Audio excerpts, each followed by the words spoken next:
Militants, militantes du PDCIDA, à travers vous, je parle à tous les Ivoiriens de la Côte d'Ivoire. Vous savez, le président Tidjane Thiam, le 16 juin 2022, ils lui ont donné son passeport ivoirien. Le 16 juin, ils lui ont donné le passeport avec de la publicité derrière. Il est allé à l'ambassade de France avec le représentant de Ouattara, qui est l'ambassadeur en France. Ils ont marché ensemble. Il a pris sa photo. Il a mis ses empreintes. Et l'État de Côte d'Ivoire lui a délivré le passeport ivoirien le 16 juin 2022. Militants, militantes du PDCIDA. Le 3 janvier 2023, le président Cheikh Tidjane Thiam a reçu sa carte nationale d'identité ivoirienne. Le 3 janvier 2023, il a reçu sa carte nationale d'identité ivoirienne. Dans la légalité. Clairement, on lui a remis sa carte nationale d'identité. Le 31 octobre 2024, il a eu son certificat de nationalité ivoirien.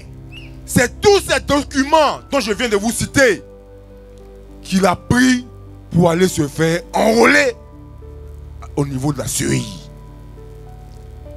Il a eu tous ses papiers, son passeport, sa carte nationale d'identité et son certificat de nationalité. Quand il l'a présenté, ils ont pris ses empreintes et il a été enrôlé sur la liste électorale de la Côte d'Ivoire en tant qu'Ivoirien. Lorsque les gens se sont plaints pour dire qu'ils veulent qu'on enlève son nom sur la liste électorale, ils ont déposé cette plainte au niveau de la CEI. La CEI, ils font le contentieux. Et dans le contentieux, ils jugent sur l'évidence. Vous dites que Thiam n'a pas le droit d'être sur la liste électorale. Nous, la CEI, nous avons reçu son passeport. Nous avons reçu sa carte nationale d'identité et nous avons reçu son certificat de nationalité.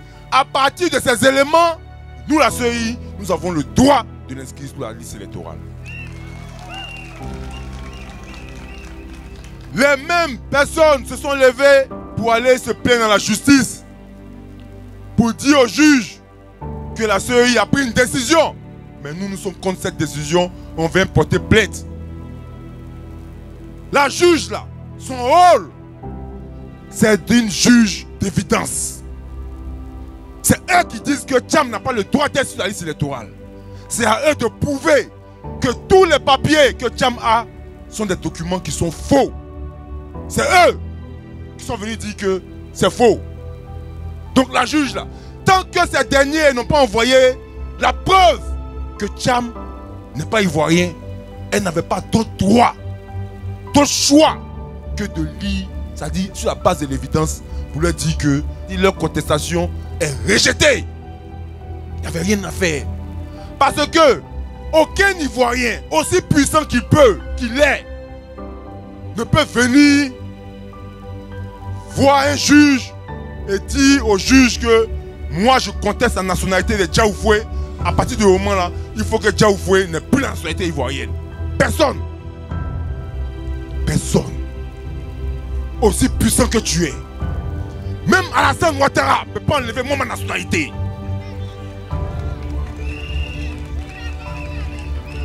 Même s'il est le président de la République, il ne peut pas venir enlever ma nationalité. Parce que il y a une procédure qui a été établie. Il faut aller se plaindre chez le procureur de la République. Et c'est le procureur de la République qui va commencer un processus pour enlever la nationalité de quelqu'un. La nationalité de quelqu'un, c'est sa vie. La remettre en cause, c'est de remettre en cause toute la descendance de ce dernier-là. Et on va jusqu'à dire que le président Fopani n'est plus ivoirien.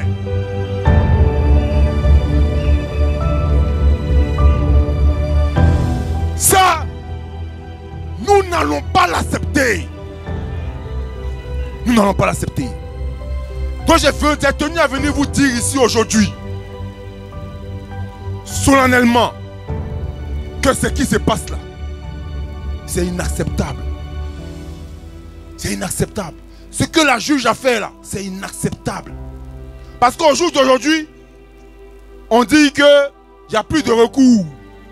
Parce que quand elle prend sa décision, il n'y a plus de recours. Mais je vais vous dire aujourd'hui, c'est ce qu'ils disent. Mais le recours, le dernier recours, c'est le peuple. Le dernier recours là, c'est le peuple. Parce que ce qu'elle a pris comme décision, c'est ce que la Cour constitutionnelle a eu à prendre comme décision en 2010 avec Yao Paul Ndéré. Lorsque les résultats sont sortis et que ça arrivait au niveau de la Cour constitutionnelle et ça arrivait au niveau de Yao Paul Ndéré, il avait deux choix. Soit il annonçait que Gbagbo Laurent avait gagné, soit il annonçait que Gbagbo Laurent n'avait pas gagné. Il a annoncé que Gbagbo Laurent a gagné. À partir du moment où lui il a annoncé cela, il n'y avait plus de recours. C'était fini. Mais est-ce que les gens du RDR ont abandonné? Est-ce qu'ils ont abandonné? Ils n'ont pas accepté. Parce que pour eux, c'était une injustice. Et ils sont venus se battre. Yao Paul Ndéré a quitté la Côte d'Ivoire. Il a quitté la Côte d'Ivoire.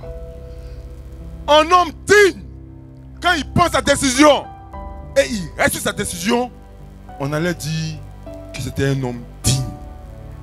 Mais il est revenu pour venir dire qu'il était habité par le diable. C'est pourquoi il revient sur sa décision pour dire que c'est Ouattara qui a gagné. Mais il y a eu des morts. Des Ivoiriens sont morts. Pour moi, celui qui devait aller à la CPI, c'est Yao Paul Ndéré.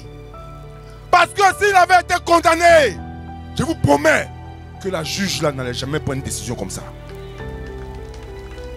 Parce que ce que Yao Paul Ndéré a posé comme acte est une conséquence grave.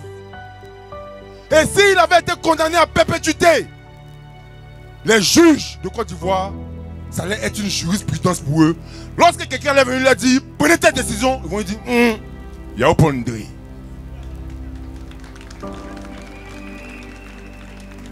Ils allaient dire, voilà Yao Paul Ndéré qui est à la CPI là-bas. Aujourd'hui là, il est là-bas. Moi je ne peux plus prendre des décisions sur l'instruction de quelqu'un. Ils allaient dire le droit. C'est pourquoi je suis venu ici pour vous dire qu'il ne faudrait en aucun cas que la peur vous habite. Il ne faudrait en aucun cas que le doute vous habite. Nous sommes en train de mener le bon combat. Ce combat-là, nous allons sortir victorieux. Ça, il faut que vous le sachiez et il faut que vous le dites à vos enfants. Parce que ce n'est pas seulement une histoire de président Tidjane Thiam. C'est une histoire de la dignité de la Côte d'Ivoire. Parce qu'il y a eu des juges qui ont eu à construire la justice de Côte d'Ivoire pour qu'elle ait une bonne réputation, pour que les Ivoiriens commencent à avoir confiance en la justice. Et aujourd'hui, nous sommes la risée du monde à cause de cette décision de justice. La risée du monde. Parce que les gens n'ont aucun respect pour tous nos juges. Et je ne comprends pas pourquoi la totalité des juges restent là. Et ils ne parlent pas pour eux. Pourquoi? Pourquoi? À cause des salaires, à cause de l'argent, à cause d'avoir peur, comme on les oriente à Bondoukou, je ne sais pas où. Ils n'ont pas le droit de rester silencieux face à cette forfaiture. Ils n'ont pas le droit. Mais nous allons prendre nos responsabilités. Nous allons prendre nos responsabilités. C'est pourquoi j'appelle tous les délégués du PLCI RDA au niveau national de commencer dès à présent à aller donner l'information aux militants de base, de parler avec leurs militants, de leur donner la bonne information Parce qu'il ne faudrait pas qu'ils pensent que comme ils ont su ça sur les réseaux, c'est suffisant. Non, ce n'est pas suffisant. Il faut qu'ils commencent à rentrer dans les campements pour informer les militants de base de la situation dans laquelle le PLCI est confronté. C'est important. Vous aussi, rentrez dans tous les quartiers pour commencer à informer les populations qu'il y a des choses qui ne vont pas dans notre pays. Et ça, nous n'allons pas l'accepter. Donc, soyez prêts. Soyez prêts. Nous sommes calmes pour le moment parce que la haute direction du parti nous a demandé de nous calmer. C'est pourquoi nous sommes calmes.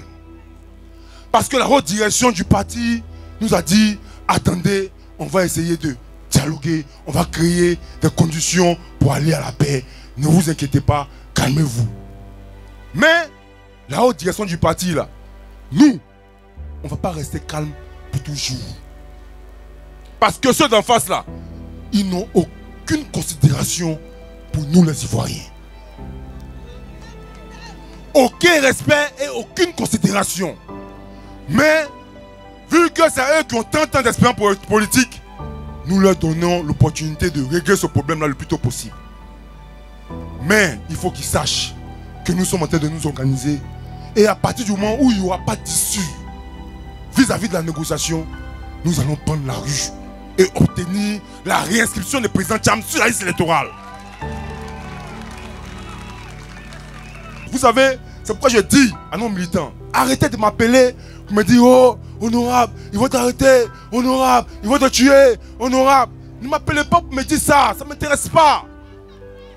Parce que un homme, lorsque tu viens sur la terre, il faut que le jour où tu ne sois plus là, ta descendance soit fière de toi.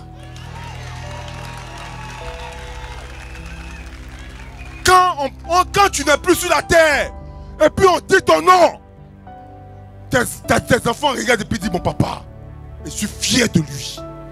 Parce qu'il n'est pas venu sur la terre pour rien. Je suis venu en politique, c'est pas conviction.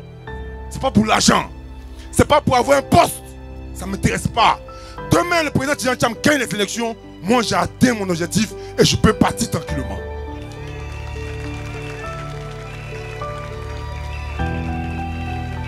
Donc, ceux qui sont en train de dire, oui, ça ne sert à rien, c'est les dialogues qui ont... Moi, ça ne m'intéresse pas.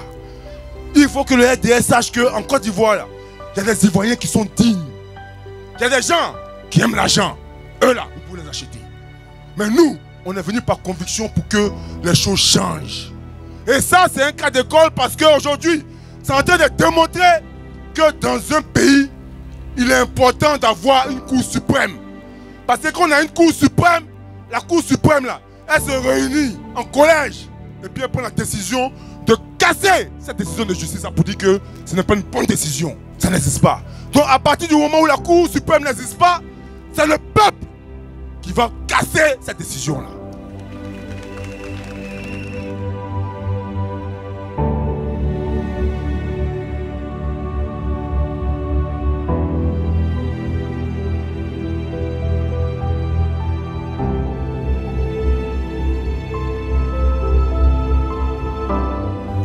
Lorsque vous avez un de votre chef ou un de votre ami qui est en difficulté, au lieu de se battre pour lui, pour qu'il sorte de la difficulté, vous cherchez la facilité pour l'abandonner, pour aller soulever quelqu'un d'autre pour venir présenter.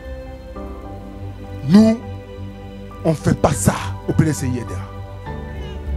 C'est ce que le PPAC aussi n'a pas accepté. Tant que le président Tidjane Thiam n'a pas son nom sur la liste électorale, nous au PLCI, on va se battre pour que son nom soit inscrit. Donc ceux qui veulent venir vous distraire avec vous dire non, on va mettre quelqu'un d'autre, un plan B, et puis on va faire comme au Sénégal, ça là, c'est les gens du RDR. C'est les gens du RDR qui sont à la manœuvre pour ça. Tout militant de PLCI RDR digne considère que le président Tidjane Thiam est le plan A au plan Z. Le président Tidjane Thiam n'a aucun plan B. Parce que le rôle du plan B, c'est de distraire la lutte. C'est de distraire la lutte. Et nous ne sommes pas distraits. Nous considérons que notre chef, c'est lui. Et c'est avec lui que nous allons arriver à destination.